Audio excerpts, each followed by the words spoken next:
Diversity in media. There's a belief that there are people who hate diversity in their stories. They point to the loud critics on the internet as their proof, but I want to push back on that belief. I want to push back on that idea because if that was true, why now and not 20 years ago or 30 years ago? It's easy to find content creators savaging the focus on diversity in media, but that's an incomplete explanation because those creators don't savage all diversity in media. They're usually specific. So let's dive into why diversity gets so much hate from fans. And I do mean fans. People who aren't fans don't really care about casting decisions after all. First though, I want to introduce the Platinum Podium. The Platinum Podium showcases totally not sponsored content, suited for those elite few, special enough to be members of this exclusive club. If you're hearing and seeing this now, welcome. You've been selected for membership. And if you're watching this section with someone unworthy, cover their eyes and ears.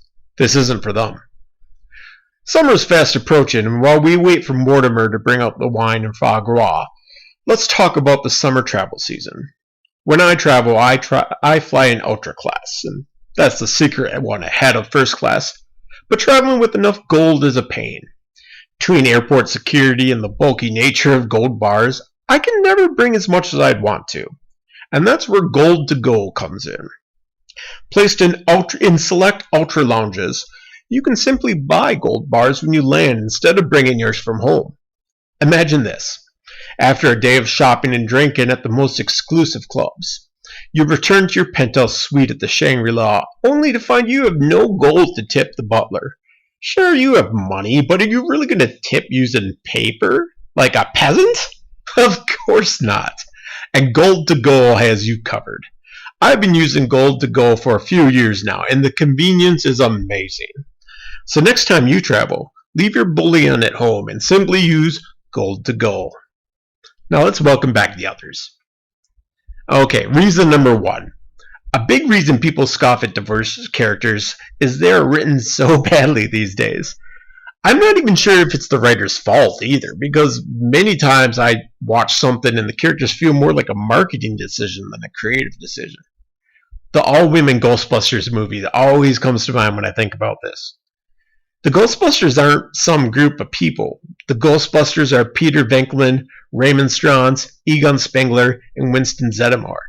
Now, if they wanted other characters to be the Ghostbusters, that works, but to be like, nah, they're all chicks now. Well, why? There are reasons that would make sense, but those need to be in the movie. How about I write a new Teenage Mutant Ninja Turtles movie, but I give them the names of Irish authors instead of Italian artists? Yeah, it doesn't really affect the story at all, but the audience immediately will ask themselves why the change. And if it's not addressed, the audience will wonder why it was changed instead of being fully engaged in the movie. It's a change that takes fans out of the story, even if it's just for a moment. Simply saying, the original Ghostbuster movies had 3 white guys and a black guy, so let's do 3 white girls and a black girl. Screams of a marketing choice, because it certainly wasn't creative. If producers took, 10 minutes to tie the old characters together, it would have worked so much better. Here, this took me 5 to 7 minutes to come up with. One of the new Ghostbusters is a former student of Spengler's. He sparked her love of science, and while they didn't keep in touch after she graduated, she still followed his research, followed him in the news. Spengler just died before the movie starts, and this isn't much of a stretch since Harold Ramis is dead in real life. She misses his funeral, but hears about a small exhibit showcasing his research and new Ghostbusting tech he was working on, and she sees a way to reconnect with him, even though he's dead. She'll carry on his work. She rounds up some friends, and boom, there's your intro. Now you have a full female cast, and the change makes sense to the viewers. Reason number 2. The story points out how diverse they are during the story. Movies and television are particularly bad with this. It happens for one of 2 reasons. Usually it's simply a virtue signaling, but it could also be what I call reverse world building. When writers create a story, they start with the basics first. The world, the land, political structure, fantasy, reality base, so on. It's kind of the same as building a house. You need to start with the ground floor before you add other things. Reverse world building starts with the characters, and the world is built around those characters. Writers avoid this because it leads to plot holes down the road, Or characters will do things that doesn't really make sense with the rest of the surroundings since they were written separately. It's really easy to fall in love with the character you create and who might not end up fitting with the story you have at the moment.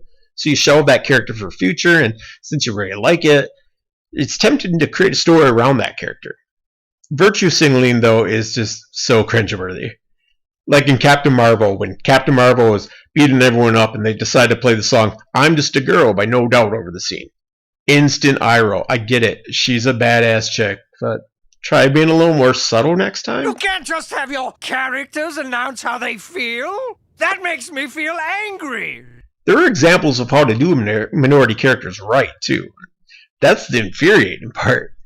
Look at Lieutenant Van Buren in Law & Order, a black woman in a leadership position, in charge of a bunch of police officers and detectives. And the show never winks to the audience to say, look at this strong black woman. There's never any uproar from cynics or trolls because of that, and it's because the character makes sense. Everything seems natural about her place in the story. There aren't any weird or forced interactions with the character. Her race and gender come into play with the plot occasionally, but that isn't the plot. It's simply part of a larger story. Reason number 3, forced diversity, or box checking. This kind of ties into the last reason because it, again, takes the audience out of the story, or at a minimum, waters down the narrative. Let's say you want to write a story and use the Rwanda genocide as setting. Well, it would be freaking crazy to add a white or a Latino character into the story. That setting requires an all-black cast because anything else would be silly. It would nearly be like putting a unicorn into the story. The game Kingdom Come Deliverance dealt with the same issue. Settings in Bohemia, early 1400s. That's present-day Czech Republic. One of the central themes of the game is realism, and they even went out of their way to hire experts to help them get everything right. Hell, having your character learn how to read is actually a quest in the game. Well, the developers got some pushback because the characters were all white. They thankfully didn't buckle to that pressure and explained that, hey, 600 years ago, the area around Prague was all white. I talk about this type of issue a bit in my Battlefield 5 video. Check that out over there if you want to get more on that. It's easy to say, well, it doesn't hurt to alter it a bit. But that difference is what separates an okay book or an okay movie from a good book or a good movie. You haven't done a good job when your audience is thinking, I'm watching a movie or I'm playing a video game. Your movie, your game, your book, it's supposed to put the audience in the story. Is there a way to add a diverse cast to a story with a historical setting? Absolutely. The Great shows how a creator can do this. Even though the show follows a young Catherine the Great, there are a bunch of characters of color. Even though Russian nobility in that period were all white, it still works because history isn't what the show focuses on. It's a comedy using history as a backdrop. The show doesn't mention race at all, so there's no real reason for the audience to think about it. And since the acting and writing's good, you don't ever think about the cast because everything feels natural.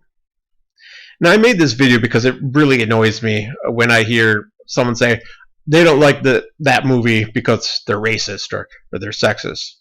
But that is almost no one. Sure, bigots exist, but blaming a project's shortcomings on that is a bit disingenuous. I mean, those people just won't watch those movies to begin with, so that they were never part of the audience. And there are so many loved characters and franchises led by people of color or by women. Alien, Blade, Halloween, Game of Thrones, Hunger Games, Mulan, Frozen, Bridesmaids, etc. People want a diverse cast of characters because a bunch of characters who all look the same is boring. That's it though. Since you made it this far, you might be interested in this video on the left side of the screen. Thanks for tuning in.